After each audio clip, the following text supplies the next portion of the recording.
Before we dive into this incredible story of human kindness and unexpected connections, please hit that subscribe button and ring the notification bell. You won't want to miss stories like this one that prove how a single act of compassion can change everything. The autumn rain had been falling steadily for 3 days in downtown Seattle, turning the already challenging streets into a maze of puddles and hurried pedestrians. Most people rushed past with umbrellas and designer coats, their eyes fixed straight ahead, avoiding any interaction with those who called the sidewalks home. But Marcus Thompson was different. At 4 feet 2 inches tall, Marcus had learned long ago that the world wasn't built for someone like him, yet he had also discovered something most people never learn. True wealth isn't measured in dollars, but in the connections we make with others. Marcus had been living on the streets for 8 months now, ever since the small bookstore where he worked as an accountant had closed down due to rising rents. The owner, Mrs. Chen, had tried to help him find another position, but the job market was brutal, and Marcus faced challenges that others didn't. Many employers, despite their claims of inclusivity, still harbored unconscious biases. Some assumed he couldn't handle complex tasks, while others worried about accessibility issues they didn't want to address. What they didn't know was that Marcus possessed a brilliant mind for numbers, could speak 3 languages fluently, and had a master's degree in business administration from the University of Washington. The streets had been harsh, but they had also taught Marcus lessons about resilience he never could have learned in any classroom. He had discovered that survival wasn't just about finding food and shelter, it was about maintaining dignity and hope when everything seemed lost. Every morning, Marcus would wake up in the small alcove behind the old cathedral where he'd made his temporary home, and he would remind himself of 3 things. He was still alive, he still had his mind, and he still had the capacity to help others, even in his current circumstances. On this particular rainy Thursday, Marcus had managed to earn $18 by helping tourists with directions and carrying their heavy bags. His knowledge of the city was encyclopedic, and his friendly demeanor often earned him generous tips. But more than the money, these interactions reminded him that he was still a person worthy of conversation and respect. By late afternoon, hunger was gnawing at his stomach, so he made his way to Murphy's Deli, a small family-owned restaurant that sold day-old sandwiches at discounted prices. As Marcus approached the deli, he noticed a man sitting on the bench outside, staring blankly at the ground. The stranger was probably in his 50s, well-dressed in an expensive-looking suit, but something about his posture screamed defeat. His shoulders were slumped, his hands were trembling slightly, and there were tears streaming down his face. While most people walked past without a second glance, Marcus felt an immediate pull of recognition. He knew that look. It was the same expression he'd seen in his own reflection during his darkest moments on the street. Inside Murphy's, Marcus bought 2 turkey sandwiches with his $18, leaving him with just $3 in his pocket. It wasn't a calculated decision or a grand gesture, it was simply what felt right. He had learned that sometimes the universe puts people in your path not by accident, but because they need what you have to offer, even if what you have seems small. Walking back outside, Marcus approached the man on the bench with the careful respect he'd learned to use when someone was clearly struggling. He didn't assume, didn't judge, and didn't ask invasive questions. Instead, he simply sat down beside the stranger and offered him one of the sandwiches. "Rough day?" Marcus asked gently, his voice carrying the kind of warmth that only comes from someone who has experienced genuine hardship and emerged with their compassion intact. The man looked up, surprised. His eyes were red from crying, and Marcus could see the kind of exhaustion that comes from carrying an unbearable weight. For a moment, the stranger just stared at Marcus, as if trying to process this unexpected kindness from someone who clearly had so little to give. I don't understand," the man stammered, looking at the sandwich Marcus was offering. "You don't even know me."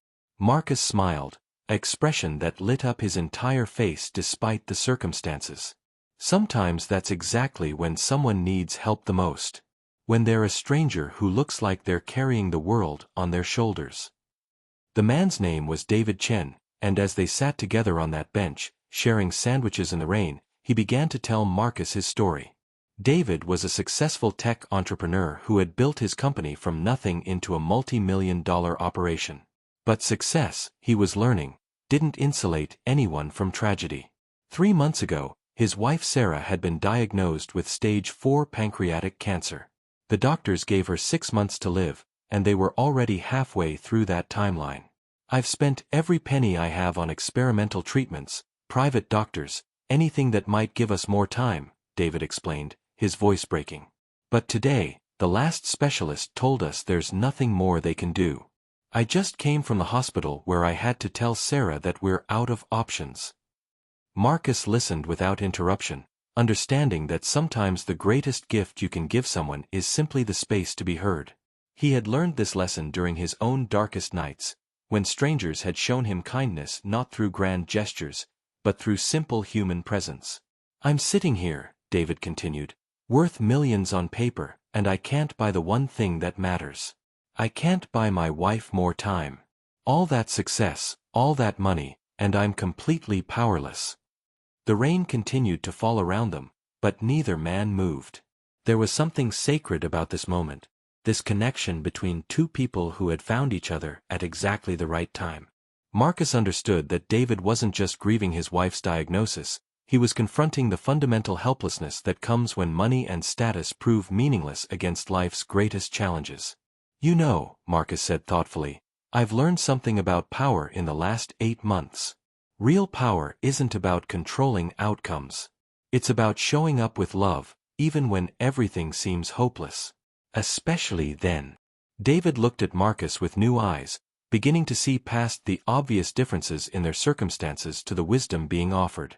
Here was a man who had every reason to be bitter, who had been dealt challenges that most people couldn't imagine, yet he was choosing to sit in the rain and offer comfort to a complete stranger.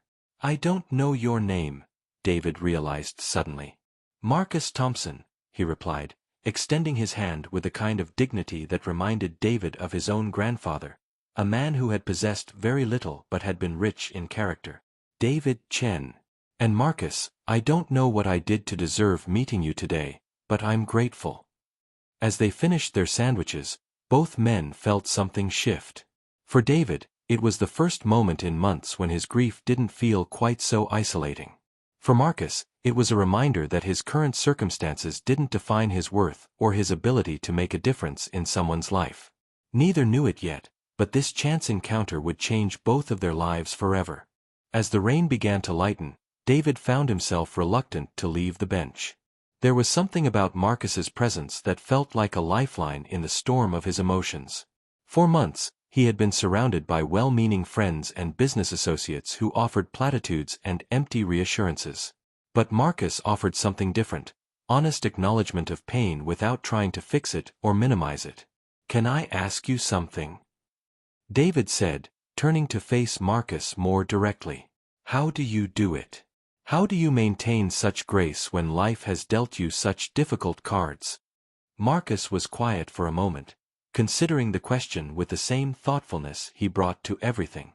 You know, people assume that being homeless means you've given up or lost hope. But for me, it's been the opposite. When you lose everything you thought defined you, your job, your apartment, your social status, you discover what's actually left. And what I found was that I'm still me. I still have my mind, my values, my ability to connect with people. Those things can't be taken away unless I let them. David felt something stir inside him, a recognition of truth that cut through months of despair. I've been so focused on what I'm losing that I forgot about what remains. It's natural, Marcus replied. When you're facing loss, especially something as profound as losing someone you love, it feels like everything is crumbling. But love doesn't disappear when someone dies, David. It just changes form. The wisdom in Marcus's words hit David like a revelation. Here was a man who had experienced his own form of loss and displacement, yet he spoke with the clarity of someone who had wrestled with life's biggest questions and found peace on the other side. Tell me about your wife, Marcus said gently. What's she like? David's face softened, and for the first time in their conversation, he smiled. Sarah is extraordinary. She's an elementary school teacher, and she has this way of making every child feel special. She can take the most complicated subject and explain it so that a 6-year-old understands. She's patient, brilliant, funny. She makes me laugh every single day, even now.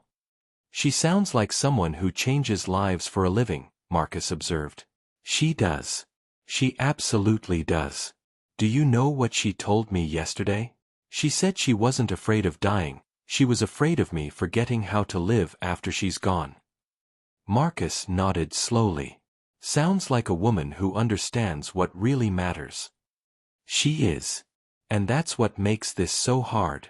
I built this company thinking I was creating security for our future, but now there is no future, at least not the one we planned.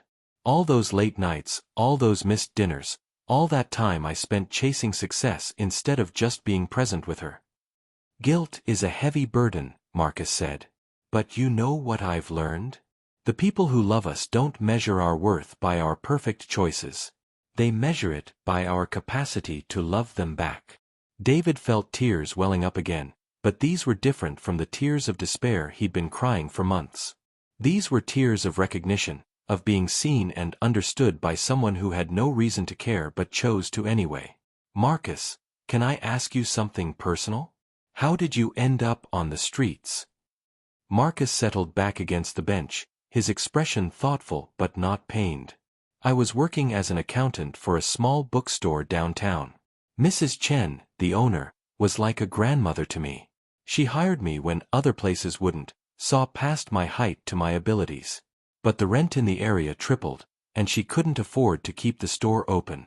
I tried to find other work, but the job market is challenging when you're different. Some employers worry about accommodations they'd need to make, others have unconscious biases they don't even realize they have. That's their loss, David said firmly. Anyone who can't see your value is an idiot. Marcus laughed, a sound full of genuine warmth. I appreciate that. But you know what? This experience has taught me things I never could have learned in any office. I've discovered strength I didn't know I had. I've met people from all walks of life, heard their stories, learned that everyone is carrying something.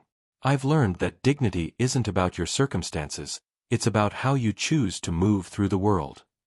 You're remarkable, David said, and he meant it. I'm sitting here with everything most people think they want: money, success, recognition, and I've been falling apart. You have every reason to be bitter or angry, and instead you're teaching me about resilience. We're all just walking each other home, Marcus replied. Sometimes you're the one who needs help, sometimes you're the one offering it. Today, maybe we're both. As they continued talking, David learned more about Marcus's background. He discovered that Marcus had graduated magna cum laude with his MBA, spoke Spanish and Mandarin fluently, and had a passion for urban development policy. Marcus had ideas about affordable housing initiatives and small business support programs that were both innovative and practical. Have you ever considered consulting? David asked. I know dozens of companies that could benefit from your insights. Hard to consult when you don't have an address or a phone, Marcus replied with good humor. But I haven't given up on getting back into the professional world. I just need the right opportunity. David felt something click into place in his mind. Here was a man of extraordinary character and intelligence, someone who had maintained his dignity and compassion despite facing challenges that would have broken many people. And David was in a position to help, not just with money, but with genuine opportunity. Marcus, I have an idea, but I don't want you to think I'm being patronizing or treating you like a charity case. I'm listening, Marcus said, his tone open but cautious. My company is growing fast, and I need people who understand both business and human nature. Someone who can see opportunities others miss, who can connect with people authentically. What if you came to work with me? Not because I feel sorry for you, but because I think you could bring something valuable to what we're building. Marcus was quiet for a long moment. David, I appreciate the offer, I really do. But I need to know this isn't just because you feel grateful for a sandwich. It's not, David said earnestly. In the last hour, you've shown me more wisdom about business and life than most of my MBA consultants have in years. You've reminded me what leadership actually looks like. It's not about having all the answers, it's about maintaining your humanity when everything falls apart. What kind of work are you talking about? Strategic planning, business development, maybe heading up a new initiative I've been thinking about for community outreach programs. The truth is, Marcus, I need someone who understands what it means to rebuild from nothing, because that's exactly what I'm going to have to do after Sarah is gone. Marcus looked at David carefully, searching his face for any signs of pity or condescension. What he saw instead was respect, genuine interest, and the kind of hope that comes from recognizing a real solution to a real problem. I'd need to prove myself, Marcus said finally. We'd both be taking a chance on each other, David replied. But the best partnerships are built on mutual respect and shared values, not just shared circumstances. As the evening grew darker and the rain finally stopped, both men realized they had stumbled into something unexpected. What had started as a moment of simple human kindness was evolving into the foundation of a partnership that could change both of their lives. There's something else, David said quietly. I'd like Sarah to meet you. She always says you can tell everything about a person by how they treat strangers when they think no one is watching. Marcus smiled. I'd be honored to meet her. Neither man knew it yet, but this conversation was laying the groundwork for a transformation that would ripple far beyond their individual lives. The next morning, David woke up with a feeling he hadn't experienced in months: purpose. For the first time since Sarah's diagnosis, he had something to look forward to that didn't involve doctors or treatment schedules. He found Marcus at their agreed meeting spot outside the cathedral, and what he saw impressed him even more than their conversation the day before. Despite having no access to traditional grooming facilities, Marcus had managed to present himself with remarkable dignity. His clothes were clean and pressed, his hair was neatly combed, and he carried himself with the confidence of someone preparing for an important business meeting. You ready for this? David asked as they walked toward his car. I've been ready for months, Marcus replied with a smile that conveyed both gratitude and determination. The question is whether your team is ready for me. During the drive to the hospital, Marcus asked thoughtful questions about David's business, Chen Technologies, a company that developed software solutions for small businesses. David found himself explaining not just what the company did, but why he had started it, his vision for democratizing technology access, and the challenges they were facing as they scaled up. You know, Marcus said as they pulled into the hospital parking lot, what you're describing sounds like a distribution problem disguised as a technology problem. The small businesses that need your software most are the ones least likely to know it exists or trust that it will work for them. David paused, his hand on the car door. What do you mean? I mean you're thinking about this from the top down instead of from the ground up. You're trying to build the perfect product and then figure out how to get it to people. But what if you started by understanding what people actually need, in their own words, in their own environments? This was exactly the kind of insight David had been hoping for. Marcus wasn't just offering generic business advice. He was seeing the problem through the lens of someone who understood what it meant to be overlooked by systems designed to help. When they entered Sarah's hospital room, David watched nervously as his wife looked up from her book. Sarah Chen was a petite woman with kind eyes and a warm smile that hadn't dimmed despite her illness. She was clearly weak, but there was an alert intelligence in her gaze as she took in their unexpected visitor. Sarah, I'd like you to meet Marcus Thompson, David said gently. He's the man I told you about. Sarah extended her hand to Marcus with genuine warmth. Marcus, David told me you shared your lunch with him yesterday when he was having the worst day of his life. That tells me everything I need to know about your character. Mrs. Chin, your husband was the one who needed a friend yesterday. I just happened to be in the right place at the right time. Please, call me Sarah. And I don't think it was a coincidence at all. She gestured for both men to sit down. David tells me you have some interesting ideas about the business. For the next hour, Marcus shared his observations about Chen Technologies, but more importantly, he listened as Sarah talked about her work as a teacher. She described the challenges her school faced with technology integration, the small businesses in their community that struggled with basic digital tools, and the disconnect between what companies thought people needed and what they actually needed. You know what I see in my classroom every day? Sarah said, her voice growing stronger as she became more animated. I see parents who are brilliant, hard-working people trying to run small businesses with tools that weren't designed for them. They're intimidated by technology because it's presented in a language they don't speak, by people who don't understand their world. Marcus leaned forward, completely engaged. What if we changed that? What if instead of trying to educate small business owners about technology, we educated technology about small business owners? Sarah's eyes lit up. Now you're talking. What would that look like? It would mean going into communities, spending time with actual business owners, learning their language, understanding their real challenges. It would mean building solutions that feel familiar instead of foreign. David watched this exchange with growing excitement. This was the conversation he'd been trying to have with his development team for months, but coming from Marcus and Sarah, it made perfect sense. There's something else, Marcus continued. Small business owners trust recommendations from people who understand their struggles. They don't want to be sold to by someone in a suit who's never had to worry about making payroll. They want to learn from someone who gets it. Like you, Sarah said simply. Like me, Marcus agreed. And like thousands of other people who understand what it means to start from scratch, to build something from nothing, to succeed despite the odds. Over the following weeks, what started as a simple job offer evolved into something much more significant. David set up a temporary workspace for Marcus in his downtown office, and within days, it became clear that Marcus wasn't just an employee, he was a strategic partner with insights that were transforming how the company approached its mission. Marcus's first initiative was a community outreach program he called Tech in Your Language. Instead of traditional marketing campaigns, he proposed that Chen Technologies go directly to small business districts, set up tables at farmers markets and community events, and offer free consultations in casual, non-intimidating environments.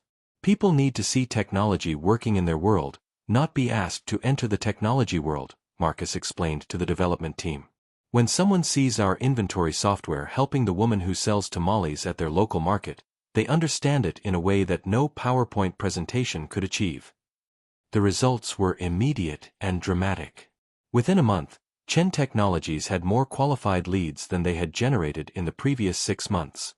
But more importantly, they were building relationships with customers who felt understood and supported, not just sold to.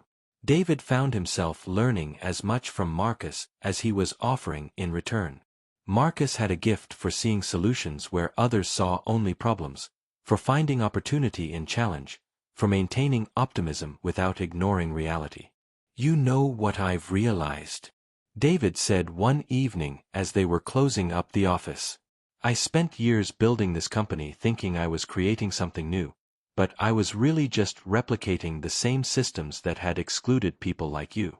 I was building technology for people like me instead of technology for everyone. The beautiful thing about that realization, Marcus replied, is that now you can choose differently. You can build something that actually serves the people who need it most. But the most profound change was in David himself. His daily visits with Sarah became more meaningful as he had stories to share about the work he was doing with Marcus, about the small business owners they were helping, about the communities they were serving. Instead of feeling helpless in the face of his wife's illness, he felt purposeful. Marcus has given me something I didn't even realize I had lost, David told Sarah one afternoon. He's given me back my sense of meaning. Win or lose with the business, I know we're doing something that matters. Sarah smiled, her hand finding his. That's what happens when you stop trying to save the world and start trying to serve it instead. As Sarah's condition continued to deteriorate, both David and Marcus found themselves spending more time at the hospital. But instead of these visits being purely about medical updates and difficult conversations, they became strategy sessions, brainstorming meetings, and planning discussions for the community initiatives that were growing beyond anything they had originally imagined. Marcus never forgot that his presence in David and Sarah's life had started with a simple act of sharing food with a stranger. But he was beginning to understand that sometimes the most powerful transformations begin with the smallest gestures of human kindness. 3 months after that first meeting on the bench, Chen Technologies had undergone a complete transformation. Marcus's community-centered approach had not only increased their customer base by 300%, but had fundamentally changed how the company understood its mission. They were no longer just a software company.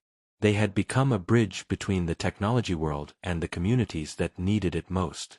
Marcus had moved into a modest apartment just a few blocks from the office, but more importantly, he had become David's closest friend and most trusted advisor. The partnership between them had evolved into something neither had expected, a genuine friendship built on mutual respect, shared values, and complementary strengths. The Tech in Your Language program had expanded to include monthly workshops where small business owners could learn from each other while exploring new tools. Marcus had developed a network of community ambassadors, people who understood both technology and the specific challenges faced by businesses in their neighborhoods. These weren't salespeople or marketing representatives, they were neighbors helping neighbors, and the authenticity of these relationships was driving unprecedented growth. "You know what's interesting?" Marcus said one morning as he and David reviewed their quarterly numbers. "We're not just changing how people use technology. We're changing how they think about their own capabilities." When Maria from the flower shop realizes she can manage her inventory more efficiently, she doesn't just save time, she gains confidence. She starts thinking about expansion, about hiring help, about dreams she had put aside. David nodded, understanding the deeper implications. "We're not just providing tools, we're providing possibility." Exactly. And that's something you can't fake or manufacture. It has to come from genuine relationships and real understanding. But even as the business flourished, Sarah's health continued to decline. The doctors had initially given her 6 months, and they were now approaching the 9-month mark, which everyone understood was borrowed time. Rather than being a source of additional stress, however, Marcus's presence had become a source of strength for both David and Sarah. Marcus spent several afternoons each week at the hospital, and these visits had become something all three of them looked forward to. He would bring stories from the community workshops, updates on customers whose businesses were thriving, and plans for new initiatives. But more than that, he brought perspective that helped David and Sarah focus on the meaning they were creating rather than just the loss they were facing. "I've been thinking," Sarah said one afternoon as the three of them sat in her hospital room, "about what legacy really means. I used to think it was about the things you leave behind, the impact you have on other people. But watching you two work together, I'm realizing that legacy is also about the connections you create that continue growing after you're gone." Marcus reached over and took her hand gently. "Sarah, you've been part of everything we've built. The questions you asked that first day, the way you helped us understand what real service looks like, that's woven into everything we do now." "She's right though," David added, his voice thick with emotion. "What we're building isn't just about business success. It's about creating systems that lift people up, that see their potential instead of their limitations." Over the following weeks, as Sarah's condition worsened, Marcus found himself taking on an even more central role in the company. David needed to spend more time at the hospital, and Marcus seamlessly stepped up to handle not just his own responsibilities, but much of the day-to-day leadership of their growing team. What impressed everyone who worked with Marcus wasn't just his business acumen, but his leadership style. He led with empathy and curiosity, always asking questions that helped people think more clearly about problems and solutions. He had a gift for making everyone feel heard and valued, regardless of their position in the company. "Marcus has this way of making you feel like your ideas matter," said Jennifer, one of their software developers. "He doesn't just listen to respond, he listens to understand. And when he gives feedback, it's always in service of making the idea better, not making himself look smart." The breakthrough moment came during a particularly challenging week.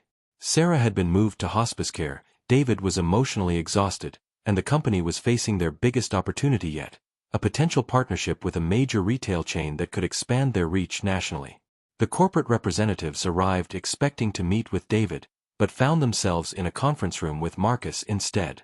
Initially, there was obvious skepticism. Here was a man who didn't fit their expectations of what a tech executive should look like, representing a company that operated very differently from their usual partners.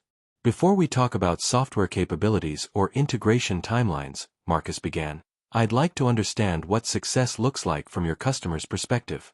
What are the small retailers in your network actually struggling with? For the next 2 hours, Marcus facilitated a conversation that transformed how the retail executives thought about their own business.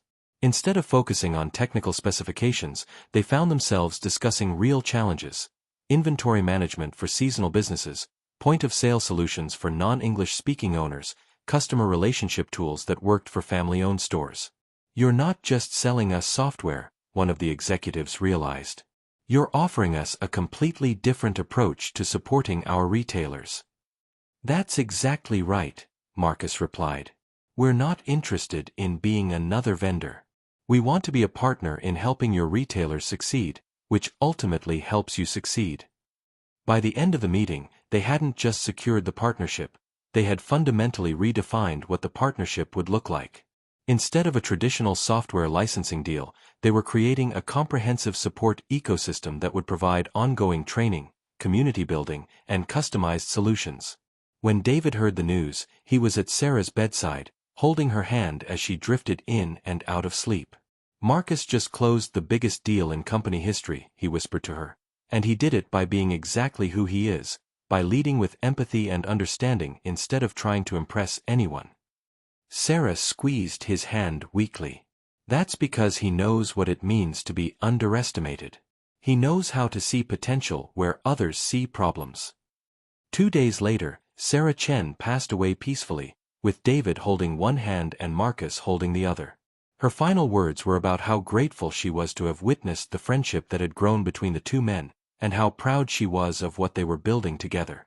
The funeral was unlike anything Marcus had ever experienced. The church was packed not just with David's business associates and Sarah's fellow teachers, but with dozens of people from the communities they had been serving through Chen Technologies. There was Maria from the flower shop, whose business had expanded into 3 locations. There was James, who had used their software to transform his family's restaurant from a struggling operation into a thriving enterprise. There were parents from Sarah's school, small business owners from their workshops, and community leaders who had become part of their extended network. Sarah would have loved this, David said to Marcus as they stood together after the service. Look around at all these connections, all these relationships that grew from our work together. This is exactly the kind of legacy she was talking about. Marcus nodded, his own eyes filled with tears. She taught us that success isn't about what you achieve, it's about what you make possible for other people. As they prepared to leave the cemetery, David made a decision that surprised even himself. Marcus, I want you to be my business partner, not just my employee. Equal partners in everything we build going forward. David, you don't have to. This isn't charity or gratitude, David interrupted. This is recognition. Everything good that's happened to this company in the last 6 months has been because of your leadership, your vision, your way of connecting with people. I need you not just as an employee, but as a true partner. Marcus looked at his friend, this man whose life had intersected with his own in the most unexpected way, and nodded. They were no longer just a homeless man and a millionaire who had shared a sandwich. They were partners, friends, and co-creators of something that was changing lives throughout their community. 1 year after that rainy Thursday when 2 strangers shared a sandwich on a bench, Marcus Thompson stood before a packed auditorium at the University of Washington Business School, delivering the keynote address at their annual entrepreneurship conference. The transformation was remarkable not just in his circumstances, but in the ripple effects that had spread throughout the Seattle business community and beyond. Chen Technologies had grown from a struggling software company into a nationally recognized leader in community-centered business solutions.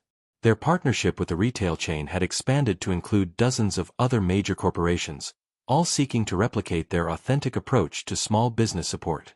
But perhaps more importantly, their model had inspired a new movement in how technology companies thought about their role in communities. The most important lesson I've learned, Marcus told the audience of business students and faculty, is that success isn't about overcoming your circumstances or rising above your challenges. It's about transforming those challenges into understanding, and that understanding into service. In the front row sat David, who had become not just a business partner but a brother.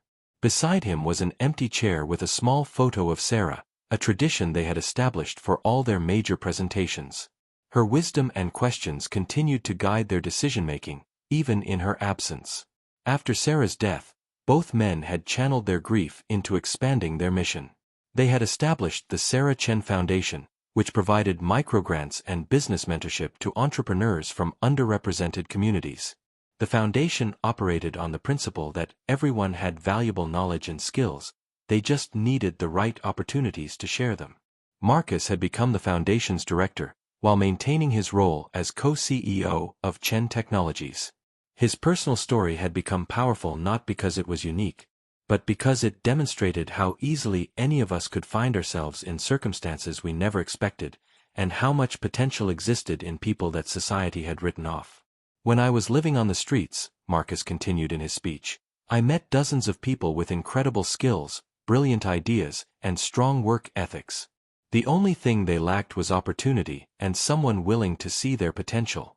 Our foundation operates on the belief that talent is universal, but opportunity is not. The statistics spoke for themselves.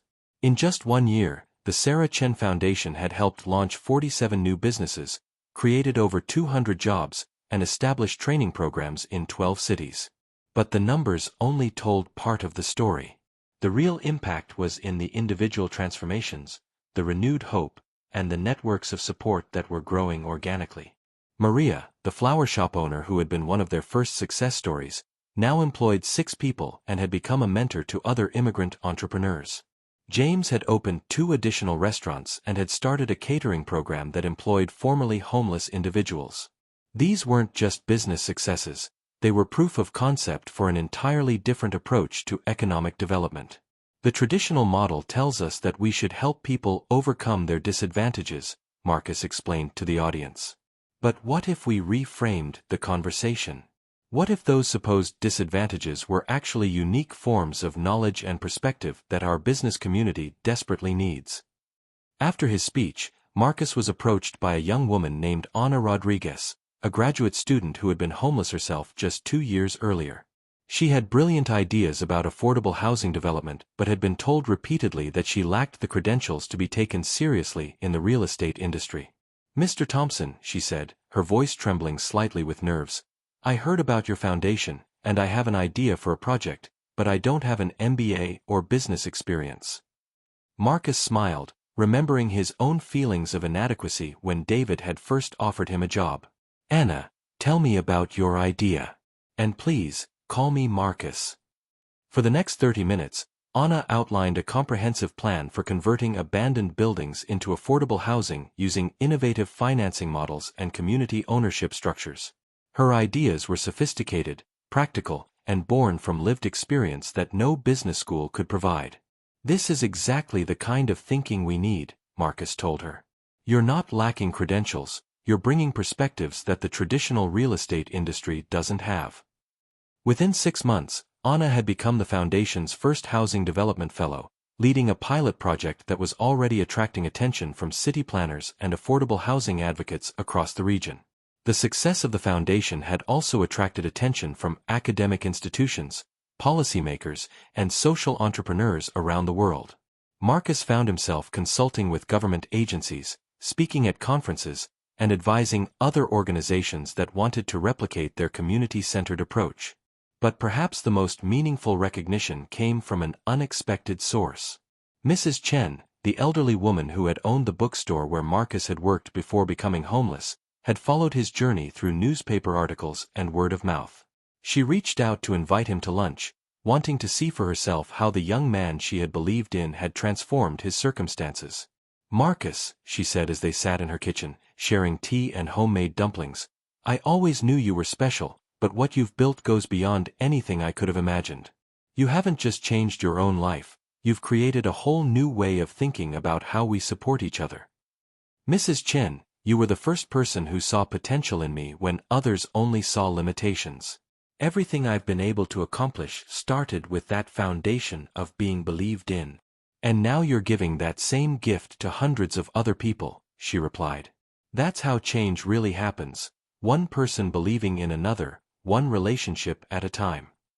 As Marcus reflected on the year that had passed, he realized that the most profound transformation hadn't been in his external circumstances, though those had certainly changed dramatically. The real transformation had been in understanding his own worth and recognizing that his experiences, even the most difficult ones, had value. He now lived in a beautiful apartment overlooking Elliott Bay, drove a reliable car, and had financial security that would have seemed impossible just 18 months earlier. But when people asked him about the biggest change in his life, he always talked about purpose rather than possessions. The difference between surviving and thriving, he would often say, isn't about what you have, it's about what you're able to give. David had undergone his own transformation. The grief of losing Sarah would never fully disappear, but he had learned to carry it differently. Instead of the crushing weight of helplessness he had felt during her illness, he now felt the lighter burden of responsibility to honor her memory through meaningful work. Sarah used to say that the best way to heal a broken heart is to use it to help others, David shared during a recent foundation board meeting. Every business we help launch, every entrepreneur we support, every community connection we facilitate, that's Sarah's legacy continuing to grow. The bench outside Murphy's Deli had become something of a landmark in their personal history. Neither man had planned it, but they found themselves meeting there monthly, sometimes to discuss business, sometimes just to catch up as friends. The deli owner, Mr. Murphy, had learned their story and always insisted on providing free coffee for their meetings.